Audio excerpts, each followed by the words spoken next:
Hello SSC 2025, welcome to my maths 10 video. তোমাদের সামনে পরবর্তী এক্সাম, তো পরবর্তী এক্সামে তোমরা কিভাবে এমসিকিউ এবং সিকিউ তে 100% মার্ক কমন পাবে সেই গুরুত্বপূর্ণ সাজেশন নিয়ে আমি কুসুমই কুন্ডু তোমাদের সাথে। তো আগে তোমরা দেখো এমসিকিউ তে কিভাবে 30 এ 30 পাবে। এমসিকিউ তে 30 এ 30 পেতে হলে তোমাদের অবশ্যই আমি বলেছি যে রিডিং আন্ডারলাইন করে পড়তে, তোমরা অবশ্যই পড়েছো। তো এখন তো এই লাস্ট মিনিটে এসে পুরো বইয়ের রিডিং করা বা লাইন বাই লাইন পড়া তো সম্ভব না। তার জন্য তোমরা যে ইম্পর্টেন্ট টপিকস গুলো আন্ডারলাইন করে রাখছো সেগুলো দেখে যাবে।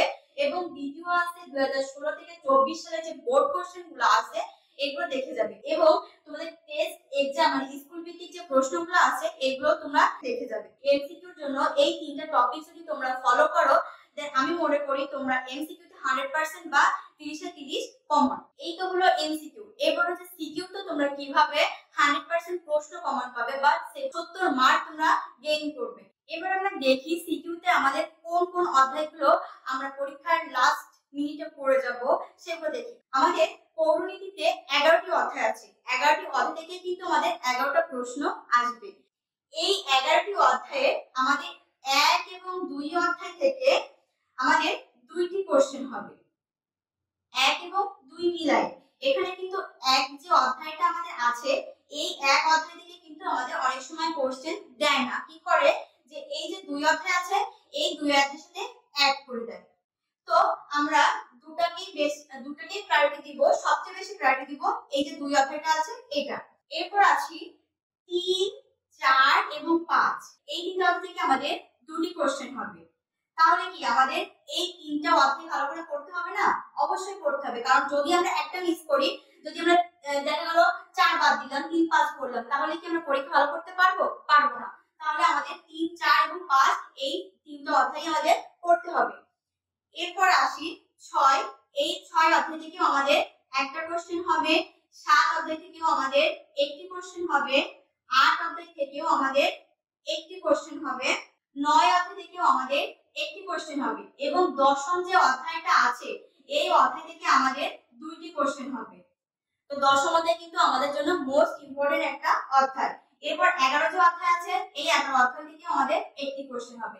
এই হচ্ছে আমাদের কোন কোন অধ্যায় থেকে কয়টা কোশ্চেন হবে সেই ধারণা। এরপর তোমরা বলতে পারো ম্যাম আপনি তো পুরো অধ্যায় দেখাই দিলেন, পুরো চ্যাপ্টার কোন কোন অধ্যায় থেকে কোশ্চেন হবে সেটা দেখালেন, তাহলে আমরা পরীক্ষার আগের দিন আমরা কি পড়বো? তো তোমাদের জন্য আমি 2টা স্লটে এই যে অধ্যায়গুলো আছে ভাগ করে দিব। যে কোনো একটা স্লট তোমরা বেছে নিলে তোমাদের এসএসসি 2025 পরিণতিতে 100% প্রশ্ন কমন পাবে। তো তোমরা দেখো সেই 2টি স্লটে কি কি অধ্যায়গুলো আছে। 7টি অধ্যায় কমপ্লিট করলেই 7টি কমন। তো তোমাদের প্রথম স্লটে কি কি কোন কোন অধ্যায়গুলো আছে সেটা দেখো। তোমাদের প্রথম স্লটে আছে দশম অধ্যায়, তারপর আছে সপ্তম অধ্যায়, ষষ্ঠ অধ্যায়, পঞ্চম, চতুর্থ, তৃতীয়, এই আছে প্রথম স্লটে তোমাদের 7টি অধ্যায়। এরপর দ্বিতীয় স্লটে তোমাদের আছে দশম, নবম, অষ্টম, সপ্তম, ষষ্ঠ, পঞ্চম আর দ্বিতীয়। তো তোমাদের এই 2টি স্লটে কি কি আছে আমি আরেকবার বলি। প্রথম স্লট আছে দশম, সপ্তম, ষষ্ঠ, পঞ্চম, চতুর্থ, তৃতীয়, দ্বিতীয়। এবং তোমাদের দ্বিতীয় স্লটে আছে দশম, নবম, অষ্টম, সপ্তম, ষষ্ঠ, পঞ্চম, দ্বিতীয়। ধরো তোমরা প্রথম স্লট বেছে নিলে, তো প্রথম স্লটে আমি 7টি অধ্যায় দেখাইছি। এই 7টি অধ্যায় যদি তোমরা কমপ্লিট করো দেন তোমাদের 7টি তো কমন এবং 8টি প্রশ্ন তোমাদের আসতে পারে। এবার ধরো কেউ দ্বিতীয় স্লটটা নিল, এই যে দুটো যে স্লটটা আছে এই দুটো স্লটে যে কোনো একটি বেছে নিলে তোমাদের 8টি প্রশ্ন তো থাকবে এবং 7টি অ্যানসার তোমাদের করতে হবে। তো তোমরা এই দুটো স্লটে যে কোনো একটা বেছে নিয়ে পরীক্ষার আগের রাতে ভালো করে প্রিপারেশন নাও। এবার আসি যে পরীক্ষার আগের রাতে তো এই 7টি অধ্যায় সম্পূর্ণ পড়া পসিবল না, তাই না? তো এই 7টি অধ্যায়ের জন্য তোমার কিছু ইম্পর্টেন্ট টপিকস আমি তোমাদের সাথে দেখাবো। যে টপিকসগুলো তোমরা যদি পড়ে যাও দেন সিকিউতে তোমাদের 100% প্রশ্ন কমন পাবে। তো সেই গুরুত্বপূর্ণ টপিকসগুলো কি কি তোমাদের বলি। তো তোমাদের দশম অধ্যায়টা আগে বলি। দশম অধ্যায় আছে জাতীয় চেতনা, স্বাধীন বাংলাদেশের অভ্যুদয়, এটা হচ্ছে চ্যাপ্টারের নাম। এবং তোমাদের প্রশ্ন আছে বাংলাদেশের স্বাধীনতার সংগ্রাম, ভাষা আন্দোলন, মুক্তিযুদ্ধের চেতনা ও আদর্শ এবং অসাম্প্রদায়িক মূল্যবোধ জাতীয় ব্যাখ্যা। এবং দ্বিতীয় প্রশ্ন আছে দেশপ্রেমের গুরুত্ব ব্যাখ্যা উপলব্ধি। এই দশম অধ্যায় কিন্তু মোস্ট ইম্পর্টেন্ট একটা অধ্যায়, কারণ এই দশম অধ্যায় থেকে প্রত্যেক বছরে 2টি বা 3টি অনেক সময় কোশ্চেন তোমাদের দিয়ে দেয়। এরপর আছে নবম অধ্যায়। তোমাদের নবম অধ্যায় প্রশ্ন আছে আমাদের নাগরিক জীবনের প্রধান সমস্যাগুলো চিহ্নিত, জনসংখ্যার সমস্যার কারণ ও এর প্রভাব এবং সমাধানের উপায় বিশ্লেষণ, নিরাপত্তার কারণ, প্রভাব ও সমাধানের উপায় বর্ণনা, নারী নির্যাতনের কারণ ও প্রতিকারের উপায়। এরপর আছে অষ্টম অধ্যায়। তোমাদের অষ্টম অধ্যায় প্রশ্নগুলো হলো বাংলাদেশের স্থানীয় সরকার ব্যবস্থার গঠন, ক্ষমতা ও কার্যকরী বর্ণনা, বাংলাদেশের স্থানীয় সরকার ব্যবস্থার বিভিন্ন স্তরের পারস্পরিক সম্পর্ক বিশ্লেষণ। সপ্তম অধ্যায়ের প্রশ্নগুলো হলো রাজনৈতিক দলের ধারণা বৈশিষ্ট্য ব্যাখ্যা, গণতন্ত্রের বিকাশে রাজনৈতিক দলের ভূমিকা বিশ্লেষণ, গণতন্ত্র নির্বাচনের সম্পর্ক নিরূপণ, বাংলাদেশের নির্বাচন কমিশনের গঠন, ক্ষমতা কার্যকরী বর্ণনা। ষষ্ঠ অধ্যায়ের প্রশ্নগুলো হলো বাংলাদেশের সরকার স্বরূপ উল্লেখ, বাংলাদেশের রাষ্ট্রপতি, প্রধানমন্ত্রী ও মন্ত্রিসভা ক্ষমতা কার্যকরী বর্ণনা, বাংলাদেশের প্রশাসনিক কাঠামো বর্ণনা, বাংলাদেশের আইনসভার গঠন ক্ষমতা কার্যকরী বর্ণনা, বাংলাদেশের বিচার বিভাগের গঠন ক্ষমতা কার্যকরী বর্ণনা। এরপর তোমাদের আছে পঞ্চম অধ্যায় সংবিধানের ধারণা গুরুত্ব ব্যাখ্যা, সংবিধান প্রণয়নের পদ্ধতি ব্যাখ্যা, উত্তম সংবিধানের বৈশিষ্ট্য। চতুর্থ অধ্যায় আছে বিভিন্ন ধরনের রাষ্ট্র সরকার ব্যবস্থা বর্ণনা, বিভিন্ন সরকার রাষ্ট্র ব্যবস্থায় নাগরিকের অবস্থান সরকারের সঙ্গে সম্পর্ক ব্যাখ্যা, গণতন্ত্র ও একনায়কতন্ত্রের পার্থক্য নির্ণয়, গণতান্ত্রিক আচরণের শিল্প তা প্রয়োগ করতে উদ্বুদ্ধ হবে। তৃতীয় অধ্যায় আছে আইন স্বাধীনতা ও সাম্যের ধারণা ব্যাখ্যা, আইনের উৎস বর্ণনা, আইন স্বাধীনতা ও সাম্যের সম্পর্ক বিশ্লেষণ। দ্বিতীয় অধ্যায় আছে নাগরিকতা অর্জনের উপায় বর্ণনা, দ্বৈত নাগরিকতা ব্যাখ্যা, সুনাগরিকতা ধারণা ব্যাখ্যা, নাগরিকের অধিকার ও কর্তব্যের ধারণা বর্ণনা, নাগরিকের অধিকার কর্তব্যের সম্পর্ক ব্যাখ্যা, নাগরিক দায়িত্ব কর্তব্য পালনে আগ্রহী হবে।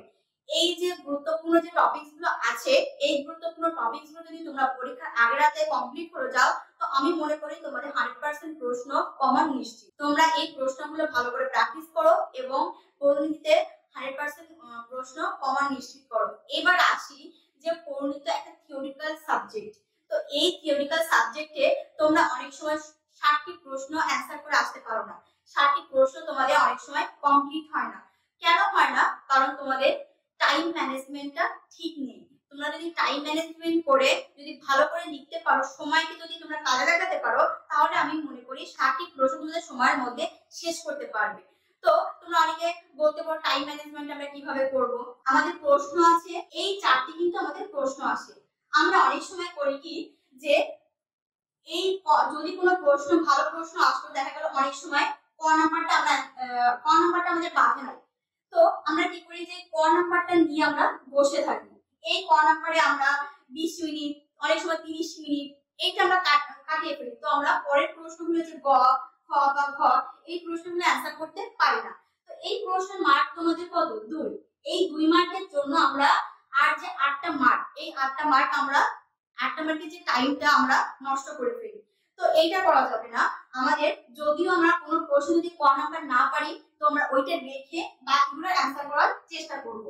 এরপর মনে করো যে আমাদের পুরো প্রশ্নটা বাঁচছে, মনে করো ক, খ, গ, ঘ পুরোটাই বাঁচছে, কিন্তু আমরা সময় পাচ্ছি না।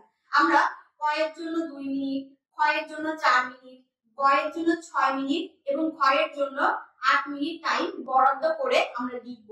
এবং এমন ভাবে লিখব যেন আমাদের ক নাম্বার, খ নাম্বার, গ নাম্বার, ঘ নাম্বারের টপিকগুলো সুন্দর করে লিখবো। ধরো টিচাররা আমাদের মার্ক দিতে বাধ্য হয়। পয়েন্ট আকারে লিখবো, ভাগ ভাগ করে লিখবো, টপিকগুলো নিয়ে ভালো করে আলোচনা করে দিব, ব্যাখ্যা দিয়ে দিব সুন্দর করে। এইভাবে যদি তোমরা লিখো, দেন তোমাদের টাইম ম্যানেজমেন্ট হবে, দেন প্রশ্নের কাঠামো সুন্দর হবে। প্রত্যেকটি সৃজনশীলের জন্য তোমরা 20টা মিনিট করে বরাদ্দ রাখবা। তো 20 মিনিট যদি তোমাদের প্রত্যেকটা প্রশ্নে যদি দাও, তাহলে আমি মনে করি 60টা প্রশ্নই তোমরা অ্যানসার করে আসতে পারবা। তো এই হচ্ছে আমার পরিণীতি গুরুত্বপূর্ণ সাজেশন এবং গুরুত্বপূর্ণ টপিক। এই টপিক এবং সাজেশনটি তোমরা যদি পরীক্ষার আগে রাতে ফলো করো, আমি মনে করি তোমাদের পরিণীতিতে এমসিকিউ এবং সিকিউতে 100% মার্ক কমন পাবে। তো তোমরা পরিণীতি ভালো করে এক্সাম দাও এবং পরিণীতিতে A+